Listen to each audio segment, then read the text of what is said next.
Hello, everyone. Just wanted to pop in here before this episode begins and just say that this is one of my favorite episodes of all time. One of my favorite conversations. Marley and I have been looking forward to this one for quite a bit of time, and just with everything like our past few episodes and like the theme of worship and music, the timing of this one seemed really spot on.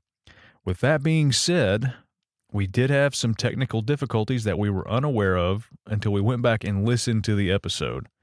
Just one of those unexpected things that happens. However, the episode was so good, we cleaned up what we could, and you can understand what we're saying. You can hear us. It's just a bit of a distraction at first, but I promise you, if you listen to it, there is such good themes throughout this episode. Themes involving camaraderie, brotherhood, community, just that feeling of togetherness and unity. And so it's completely worth it. So if you're a first time listener, normally our audio is crispy and clean like it is right now. With that being said, I really hope you get a lot out of this episode. I appreciate your understanding and your patience. And please enjoy this episode of the Ancient Way podcast. Thank you.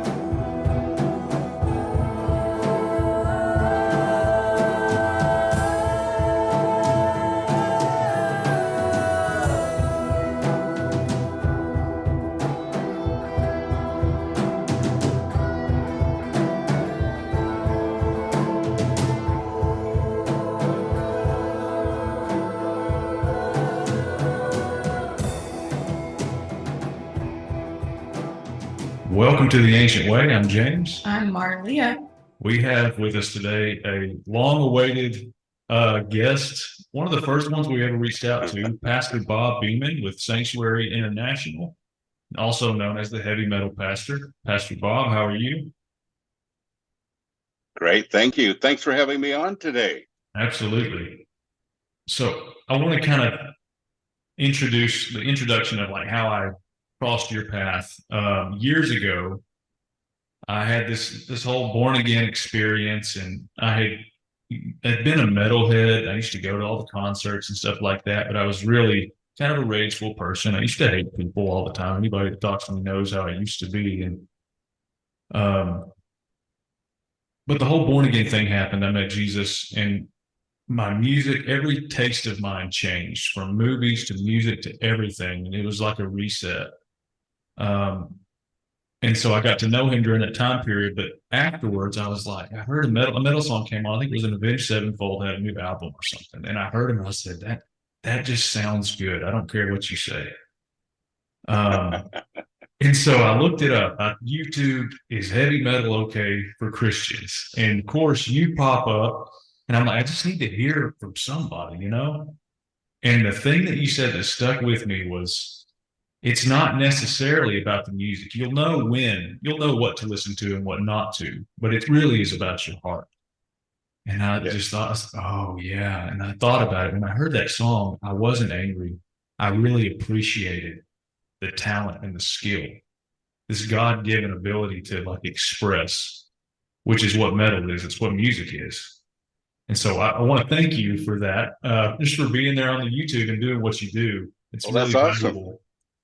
And I appreciate you sharing that. Yeah. So how did you get started on this? Because you were like the pioneer of heavy metal in Christianity, right? Yeah, pretty much, yeah. Well, I definitely didn't pioneer the actual music. I kind of got involved very early on in discipling the movement. And Michael Sweet from Stryper was my first worship leader, and we started actually what we called metal missionaries, which was just a lot of the Christian metal bands. Many of them had not met each other actually at that point, and so we just kind of got everybody together, did a metal missionaries meeting, and then started church. And 38 years later, we're still going. My story actually starts before that. I've been working with Christian rock and roll now for 50 years this year. Wow. It's been a long time. And I go way back with great friends, Keith Green and Larry Norman, and all of those guys. That's where I really started, and I was involved, and it's kind of become a focus these days with the Jesus Revolution movie. But I was right there in the tent with all of those people, and involved with that movement, and so I told the Lord, if I was ever involved in a movement again, I would be involved with discipleship primarily, because it was the one thing, honestly, that hadn't happened in the previous movement and the Jesus People movement. And even though I had great friends, that their hearts were great and everything, there were a lot of problems spiritually with a whole lot of the bands and the people following the movement. And many of them went from the movement and kind of dropped out and found something else to get excited about. We didn't disciple them the way we needed to, and so that really is the beginning of the story. Um, and then when I had an opportunity to start Sanctuary and to get all of that going, uh, it it was something that I had purposed in my heart that I would do. That this would be a discipleship movement, and when we started the church, we also started classes, Bible college, and we knew that because the music was um, extremely controversial, especially in the church. Oh We yeah. knew that we had to be prepared. We had to be solid. We had to, when we did the first Vengeance album cover, we wrote a Bible study for every single song, because we realized that this is extremely controversial and we had to do something very solid. Yeah. What was it like in that moment where I guess where you knew like, yeah, we're about to face a lot of flack for this and probably feel pretty hated and all that stuff. I mean, there's no telling how did you navigate that with the Lord? Well, I'll tell you, I starting with the Jesus People movement, the Jesus Revolution, as it's called these days, I kind of got a taste of that. When you started bringing electric guitars or even guitars, period, and drums into churches, that wasn't even heard of in those days. So it was a whole new movement. So I was already involved in that, and I kind of feel like that's what broke me in. Yeah. It was a whole lot more controversial when we started the heavy metal part of it, and Yeah. I could tell you a million stories. And we've helped to start 22 Christian heavy metal festivals around the world, That's and amazing. every time we go and pioneer a new one, I always have to meet with all of the pastors and the leaders in town that are asking me not to bring this satanic Christian music into their country. Yeah. So it still happens. It's still happening. It's still, even though it's a little more mainstream now in the United States, Yeah. definitely not true internationally. Interesting. I love the whole thing about breaking barriers and actually like what you're doing is unlocking people into freedom of like, hey, God is actually not one dimensional the way that we perceive him to be. He actually like Yes. has flavor, man. He's got like there's so many different aspects of him. And I think that's so cool. You're like bringing it in literally to the Yes. Yeah. When I was praying about it this morning, Yes. the scripture came to mind, Isaiah 43:19, behold, I'm doing a new thing. Now it springs forth, do you not perceive it? And it's almost like the Lord, like things happen, and then people like you are a part of him that ushers in. He's like, no, okay, now I'm going to add this. I'm going to show them this dimension of me here. They're like, I'm not boxed in. I'm more than that. And people pioneer it, and it's offensive and it's scary at first, but it's also like, man, he's the creator of everything. It's like, is he not? Is he not Yeah, a man? yeah, absolutely. Absolutely. The bottom line for me has been this, that I fell in love with people, Yeah. mm-hmm. and I fell in love with people more than I had a desire to foster a movement. Now, there was a lot of years where I feel like that was confused in my head. Mhm. I was building an empire more than building the kingdom many times. Yeah. And I realized that early on as we, started the record label and, all the things that we kind of had to do to get everything going. And yet there were so many times that it was the empire and not the kingdom. Mm-hmm. So I think I've learned that, but I think the one thing that's kept me grounded is just falling in love with the people and realizing that I can't do it. I had a really great mentor during this time, Chuck Swindoll, Oh, yeah.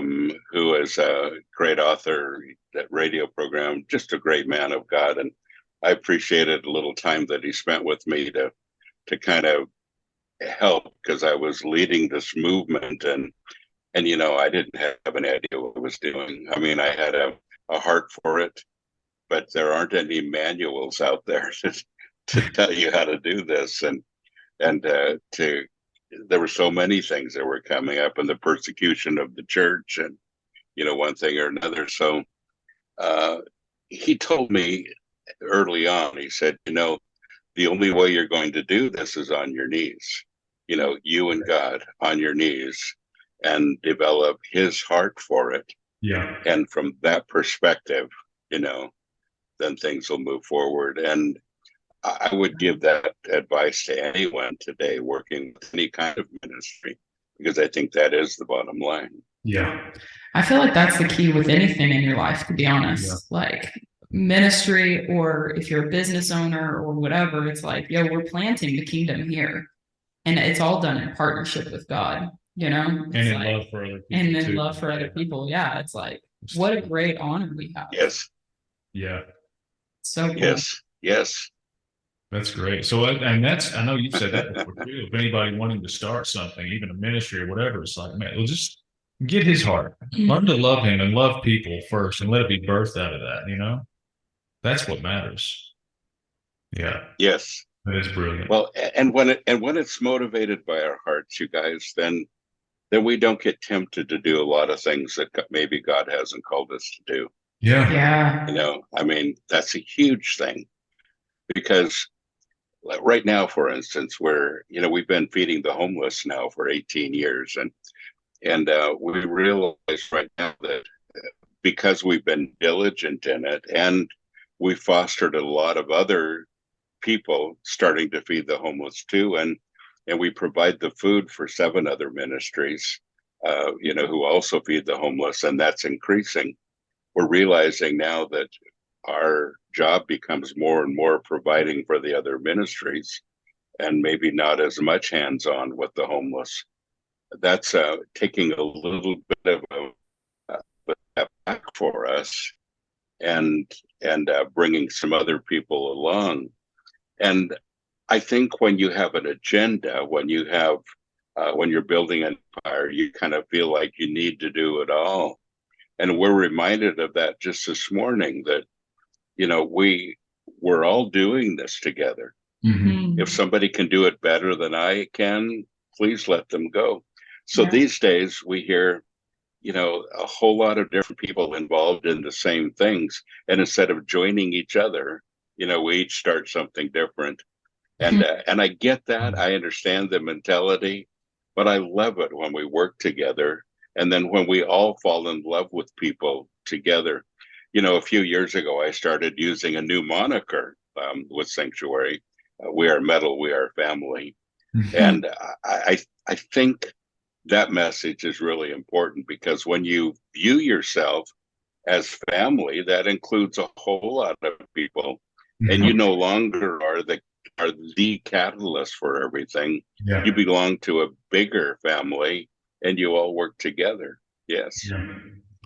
That's beautiful. I think I love that mind, and I totally resonate with that, because it's like, I heard a guy describe this. It's like a geese, when geese fly, they only have someone up in the front for a while, and then they actually move back and they let somebody else step in. And that's actually how they can move long distances.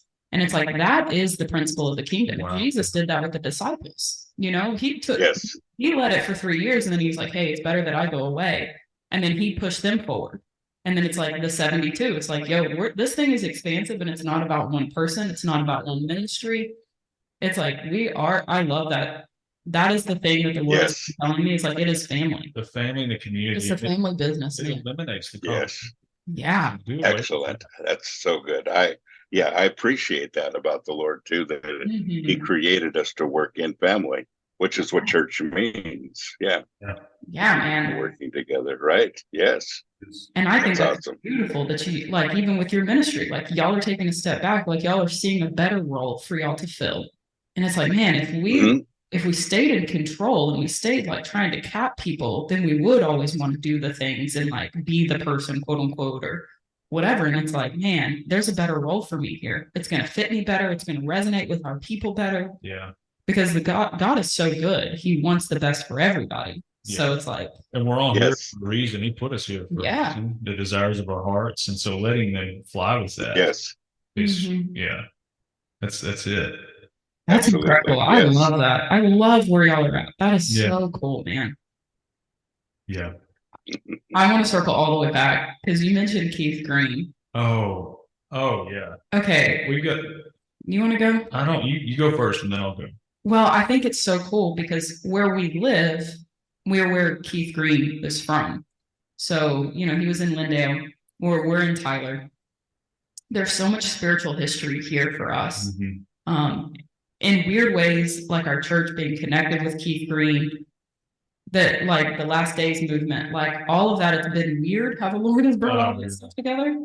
But I think that's so cool. I had no idea that you knew Keith Green. I didn't either until you just said it earlier. It's funny too, the timing of this episode, because it hasn't worked out all this time. But recently, last week, I had a dream about worship, and I'll sum it up. I had a dream about worship where I was in a big church. It was in a gym, and there was like 200 people praising God, and the music. I was walking through, and I could see everybody's face, and it's like when I saw their face, I knew they were like dancing in heaven with Him. They were in His presence, and the thickness of the feeling of it was so beautiful and so thick that I could just enter into heaven. It felt like. So the next day I woke up and I was just inspired. I heard Keith Green like 20 years ago. I didn't really like it that much. Didn't understand it. Well, the next day I'm going to go on a Keith Green deep dive and I'm going to listen to all his music. Just felt inspired to do that. So I was out running and his song, Your Love Broke Through, came on. And it about broke me on my run. And I felt that same feeling because I could feel it coming from his heart and it connected to my own story. And I had that same exact feeling as I did in that dream of worship. And it's like, it is about just unity with Him and the thankfulness. And so anyways, we said there's something that involves worship and music in the air right now. And so all of our guests lining up and you're a part of that too. And I know you understand that. So it's funny, and the timing of it is pretty fascinating to me. And the fact that you brought him up. Yeah. I love you. That's awesome. The name. I was just like, how funny. It is funny. But it feels like there's such freedom in worship. And I think that part of your story of what you brought is like real freedom. Like you align to the heart of God of like, yo, you can connect me in any way, especially through music. Yeah. Because I feel like music is like the poetry of what really can pull people's hearts. You know, there's so many emotions that are produced from music. It's the ultimate expression, but it also invites other people to join it. Totally. Yes. And like heavy metal too, and even what you're saying, like family and community. I remember going to those concerts and getting in the wall of death and mosh pits. You knock somebody over, you help them back up. That was there. That was one healthy aspect of it, is like you felt that family community aspect of it, even in that, you know, the camaraderie, the brotherhood. Anyway, and that and freedom. I think it's a freedom. Yeah. It's like Elvis, you know, when music hits a flat line, somebody comes in, blows it open. Yes.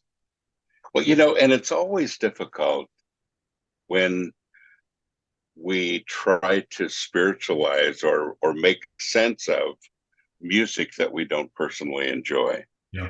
Totally. So I still have a really difficult time understanding how God can possibly use country western music. Amen. Amen. Um, Hallelujah. Me either. it just isn't my style, but it doesn't have to be. And I think I like every other style.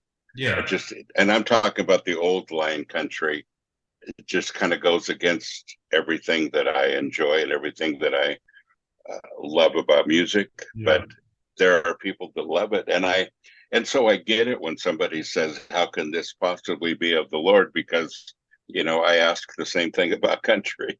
How can this possibly be from God? Yeah. And I have to be honest with you and tell you that I've struggled with it too. I grew up with Elvis Presley. I grew up with the Supremes and Aretha Franklin and then the early rock and roll stuff, Creedence Clearwater Revival and Three Dog Night, and this is my teenage and early 20s, and then going into some of the stuff that was heavier, like the Led Zeppelin, and some of the bands that started to get a lot heavier, and so I've kind of made that progression. One of the most difficult things for us, I think, as we get older, my tendency is to go back and listen to my comfort music. And if I really want to get inspired, I turn on the Beatles again. I love the Beatles, and they were my favorite band. When I remember watching them on the Ed Sullivan Show, their very very first concert in the United States, and glued to the TV. And I remember looking at my dad, and he said, "You will never have hair like that. Don't even ask." And it was so controversial. But that's kind of my go-to, because it's some of what meant a lot to me growing up, and all of that. So the heavy metal has been a bit of a reach for me. When it all first started, it was melodic metal, which I love, and it was an easy transition. And I worked a lot with Stryper, but especially with Barren Cross and a lot of the other bands that were part of the church. Jim from Barren Cross became the worship leader when Michael Sweet got too busy, and Jim to this day is still our worship leader after 37 years. But then it started progressing even more.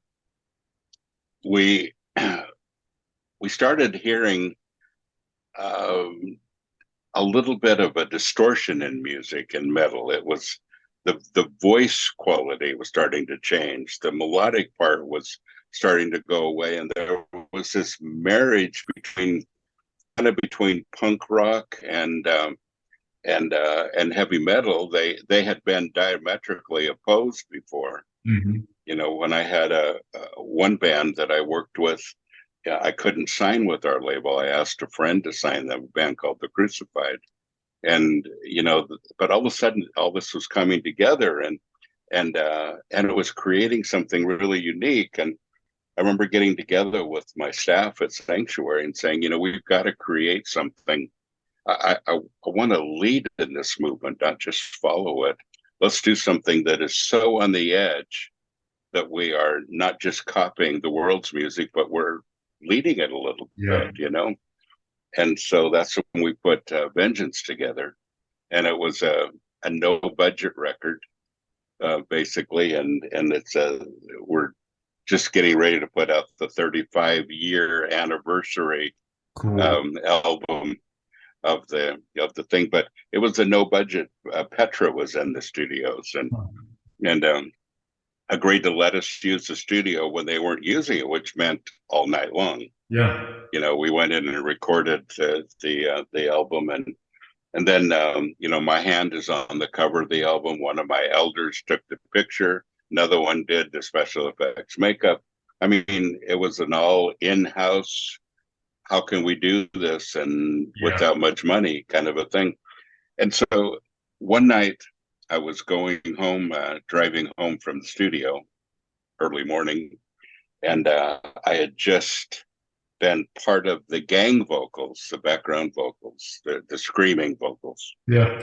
And this was so, I mean, it was so in your face and so much a new thing, the growling voice. And I remember driving home and saying, Lord, what am I getting into? Yeah. You know, I mean, I really, I know people are going to say it sounds satanic because it sounds satanic to me. Mm-hmm. What I understand about music, and the music is simply a vehicle for a message. It's never been about the music; it's always been about the message. Yeah. But but because of that, we kind of went forward with it. But I realized we had maybe one of our big, you know, right in front of us when we started releasing the Vengeance album, and it really was. It was one of the bigger fights, one of the bigger problems. Yeah.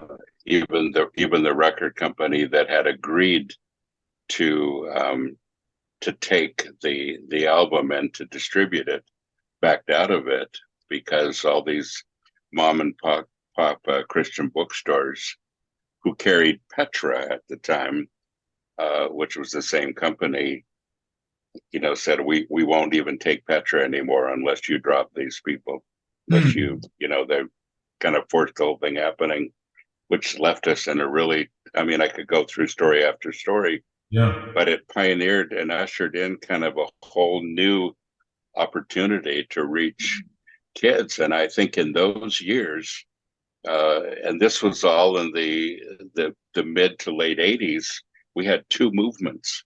We had one initially that reached the melodic metalheads, and then this other one was a separate movement.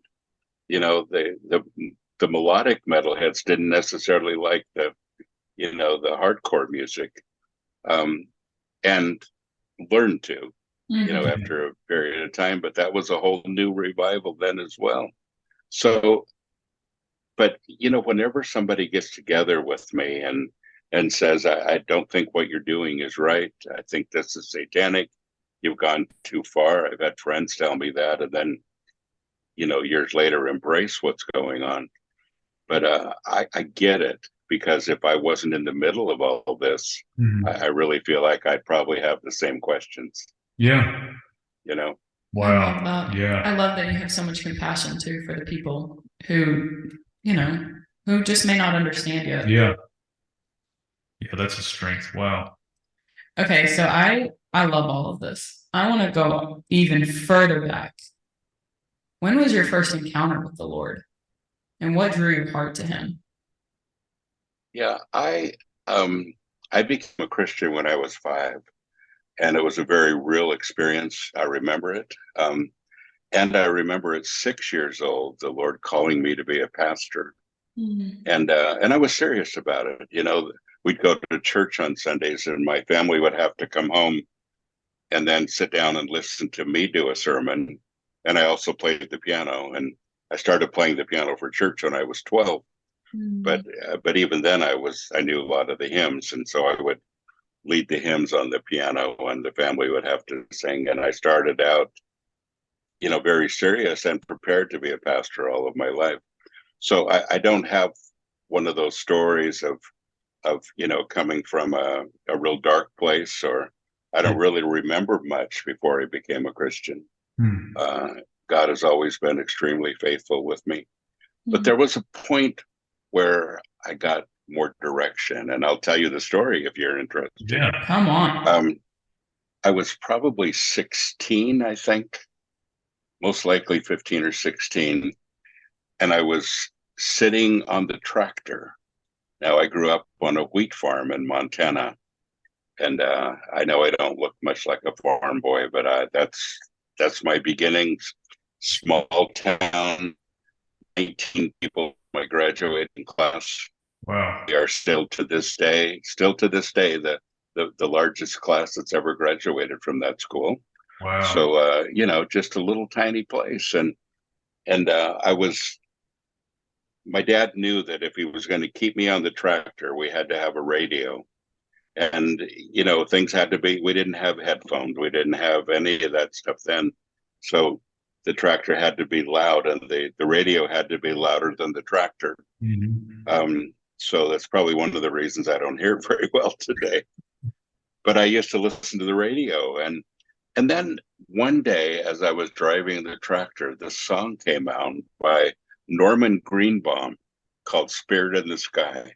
That's where I'm going to go when I die, and I lay me to rest. I'm going to go to the place that's the best. And I just got excited. I'd never heard a rock and roll song with Christian lyrics before. And it just blew my mind. And all of a sudden it occurred to me, we could do Christian rock and roll. Now, I'm not the only one that ever thought that way, but that this was my aha moment. And I, at 15 or 16, right there on the tractor, I said, Lord, this is what I want to do. And I pursued it from there.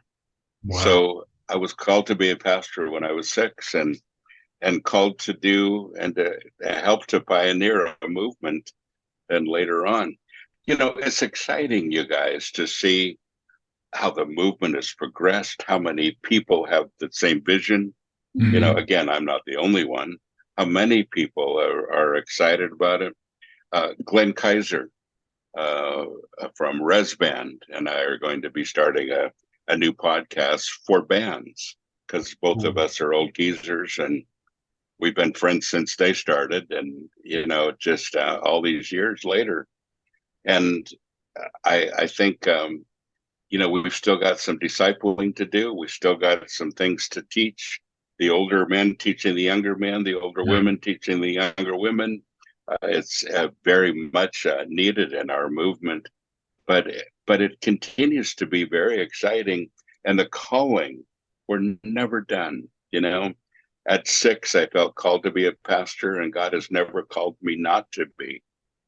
And I have so many bands that just stopped, and I keep asking them, when did God tell you to stop? When did he tell you to stop? It's never been about the music. It's always been about ministry. When did he tell you to stop ministry? And I think that's an important thing that all of us have to answer. What has God called us to do? And then stick with it. Do it. Yeah. Follow through. Yeah. Beautiful. Yeah. I'm excited about your podcast too. Just the value of giving bands the time to tell their story and to share the heart behind their music and stuff like that. And I'm looking forward to listening to that, because I want to hear all these different bands, and I want to hear who they are. So that's incredible. I'm looking forward to that. Yeah, there's some great stories. And, God has just been so faithful in this movement. And so many times, folks, when we felt like we couldn't continue it, or there was too many barriers, or national television programs started, accusing us of things, or, we've definitely weathered a lot of things. And, but it's never been about pleasing the people that are against it. It's been about reaching people for Jesus Christ and making sure that our message is solid and that we're in God's will. Yeah. And when God is behind you, who can be against you, right? Absolutely. Absolutely. Yeah. With all the barriers that y'all faced and whatnot, what would you say was one of the biggest moments when you saw the Lord pull through and be the Lord of the breakthrough for y'all? Where you were it just solidified, where you're he is definitely for us. And this wouldn't have happened had he not made a way. Do you have any solid? Yeah, had you not just stuck with him on it and just trusted his word in the situation? You got any good stories like that? Gosh, that's a tough, because I think of 20 things right off the bat. I would say that because of the nature of the ministry, not just with music, but with the homeless, this happens almost every day.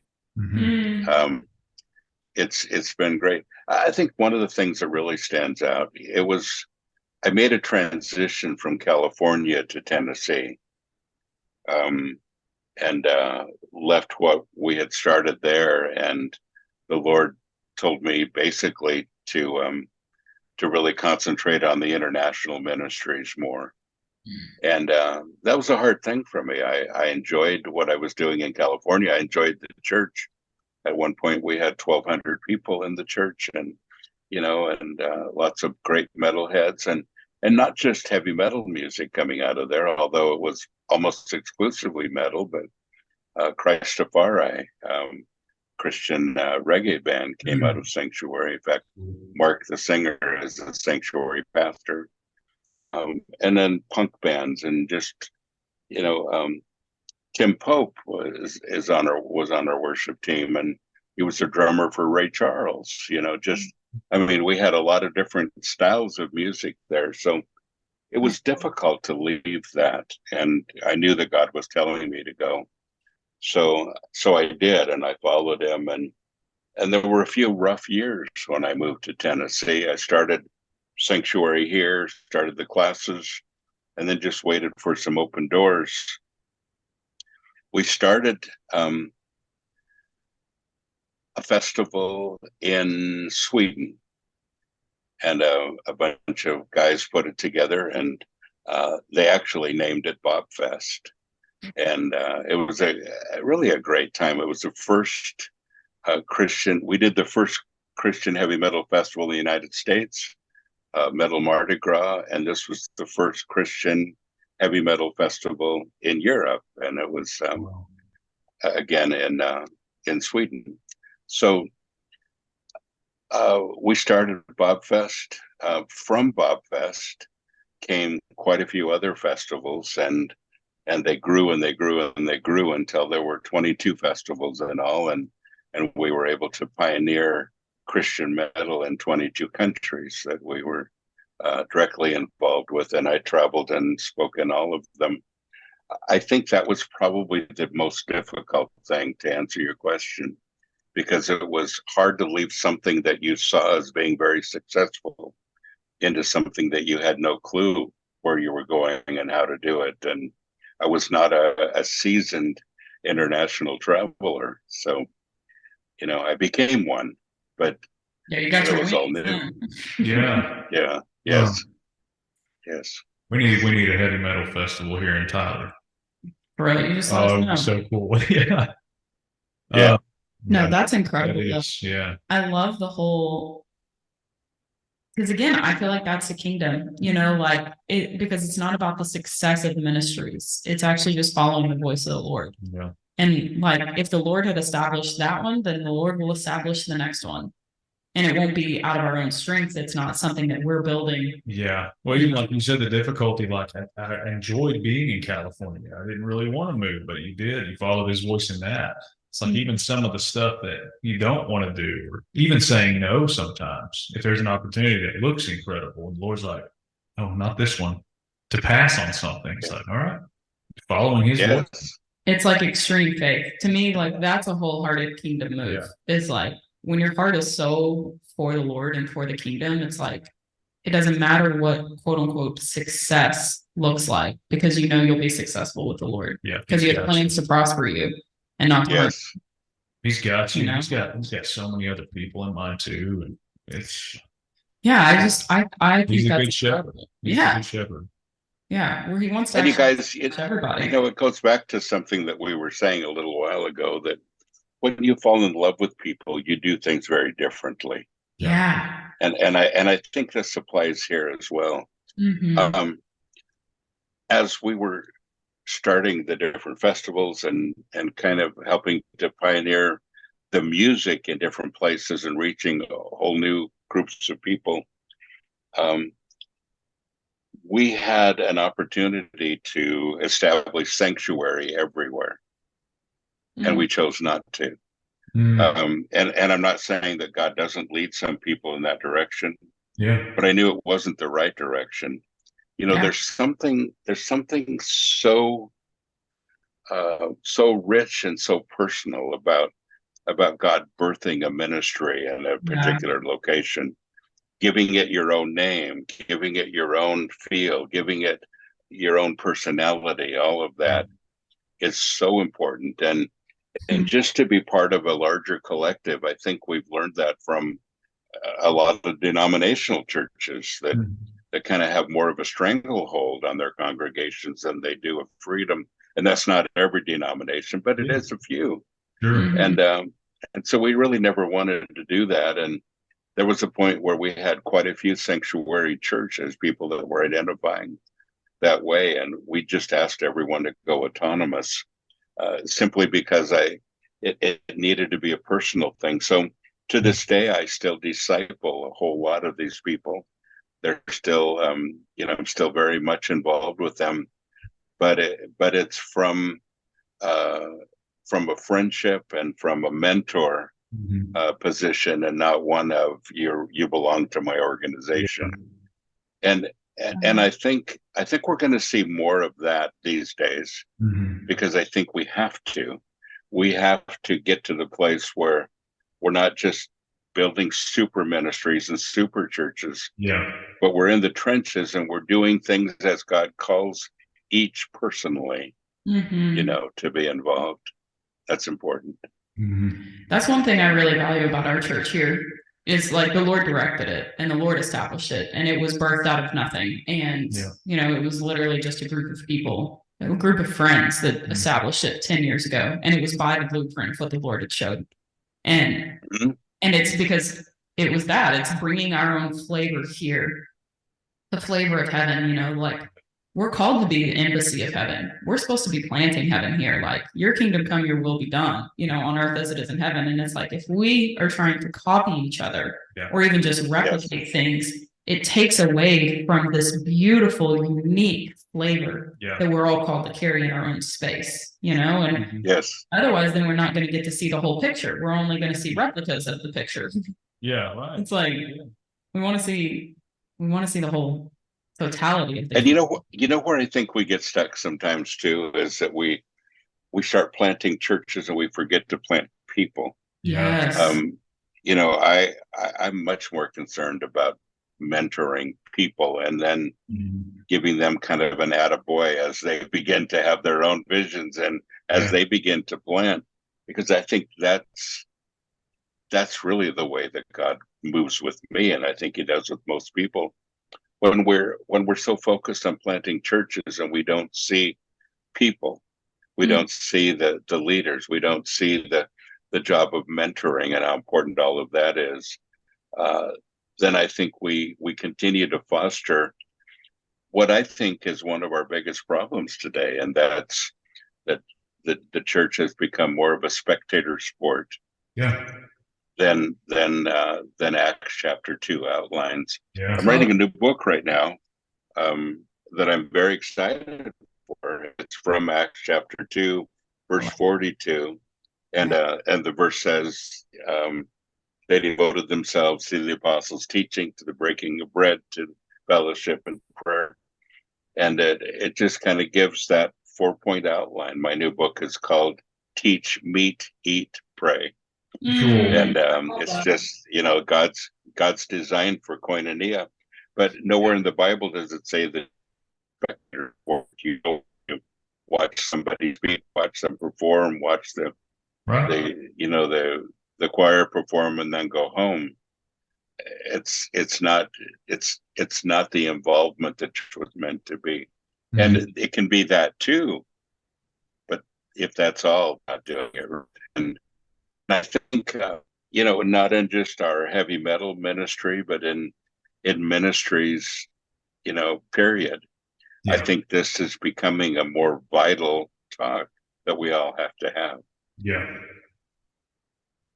Everybody has that seed of eternity, and that they have this particular destiny in them, and it's not a spectator sport. And that is what's so fascinating. Like people that I meet up here, it's like, I want to see that in them and kind of bring that out of them, like where there's people that we pass by in our daily lives and in our jobs and stuff like that. Like, life is our ministry, but it's the people. It's like the harvest is like ready, and it's fun to Lord, what is this? Who did you make this person for? So, and even to speak that into them, let them know, like, hey, you are destined for what he has for you. And it's good. I feel like it's so important. it's both and, you know, it is like Nehemiah. It is the building of the temple. It's Ephesians 2:22. We're all being fitted together. And like no one has a role on the sideline. Yeah. That is nobody's function. Good.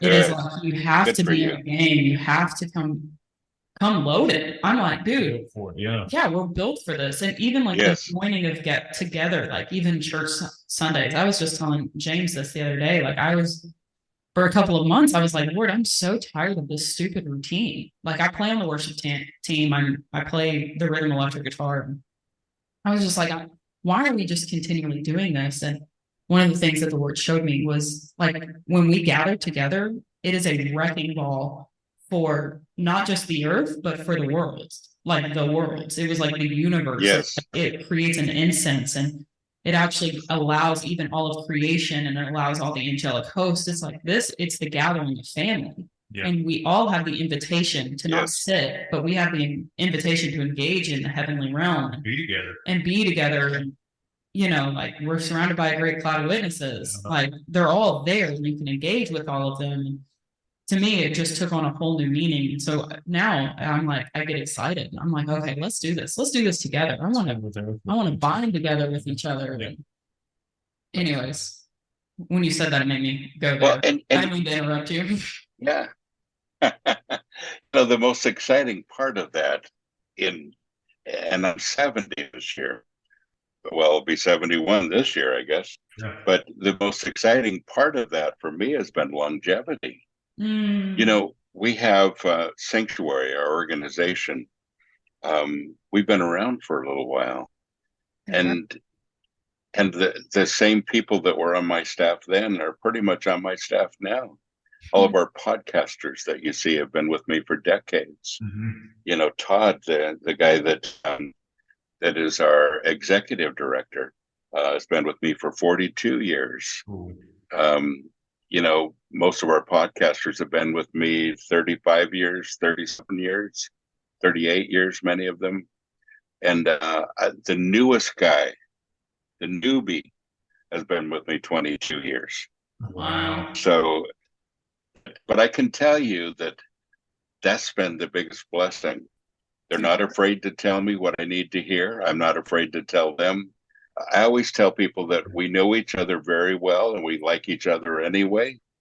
And I think that has been the case because, you know, it's one person has a gift of exhortation, another has a gift of mercy, another has a gift of teaching. And, you know, we've learned to use our spiritual gifts together in unity so that it makes us a lot more solid and it makes us a lot more equipped with the kingdom, especially to lead a movement.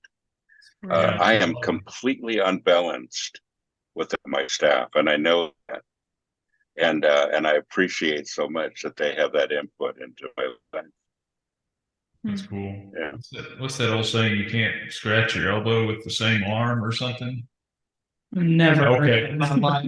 Maybe I've heard recently the body reference, you know.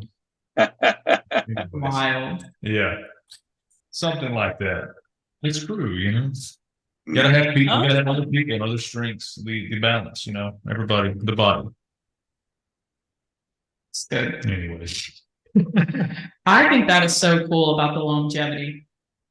Yeah. It says so much because everybody knows in relationship things get messy. You know, like there are disagreements, there's opportunities for people to be offended and step away. Always. Yes. And yes. To me, that speaks so much about the nature of God in y'all's cohesive unit. Is like everybody really is wholehearted after the Lord. Otherwise, that wouldn't have stuck. You know, like people would have ran quick. Yes. And I think that is so incredibly beautiful, man. Well, it's accountability and then like dependability, being able to trust people. And it's like if God, going back to the bottom, if Christ is the head, like we're all submitted to Him in this whole thing, and we're just here to help each other, you know, balance each other out, and the honesty of it, and like if there is a mess, like, we can look at it and we can talk about it, no matter what it is. Yeah, because no one's disqualified, and you're not going to be ostracized. It's right? Like no condemnation. It's like, oh, this thing is ironing this thing out. Iron sharpening iron. Yeah. Well, it's so cool. Great. Man, I have thoroughly enjoyed having you on. Yeah. This has been. Yeah, this is good. Is there anything? I love that you dropped your new book. Yes. I am so excited for that one. Could you kind of share with our listeners other places that they can find you, creep on you, anything? Books, yeah. All of your details. Well, you guys just cut out a little bit. If you could ask that again, I didn't hear the whole question. Is there anything you want to share? Like, where can our listeners find your books? Well, I mean, more content of yours, your podcasts. Yes. Well, my books are all on Amazon or wherever you buy books, and just Pastor Bob Beeman, Beeman, and I've got 3 that will be released before the end of the year, actually. So we are adding to the collection all the time. The podcasts are available wherever you watch social media, and most of them are under Sanctuary International Matrix, Matrix, on Facebook, on YouTube, but Truth and Rumble and Twitter and wherever you watch podcasts, you'll find the podcasts there. We've got some great ones. Some are teaching, some are more experiential. Just a good variety of people, and again, our staff is made up of a lot of different kinds of people. So we've tried to take their spiritual gifts and put them to use, and so there's a good variety there. So cool. Now, mine is called Pastor Bob's Coffee Break. Yes, I was about to get in. Yes, and so you have these really cool coffee mugs here. We've ordered some Death is Dead good for you coffee mugs here. Right. Yeah. Love that one, and obviously that's one of my favorite mugs. Yes. Yeah, it's solid. It's right. This one. Yeah, there it is. We got all hold them up at the same time. There you go. Yeah. There we go. Yeah. Love the merchandise too, the design and everything. It's very cool. Right. And Death is Dead. That's like, I was walking around in a thing last night and just carrying it around, Oh, cool. All right. Pastor Bob, thanks for coming on. Well, thank you so much for having me. Yeah, appreciate it. Really enjoyed spending the time with you. Yeah. Thank you. All right, guys. We'll see y'all next time.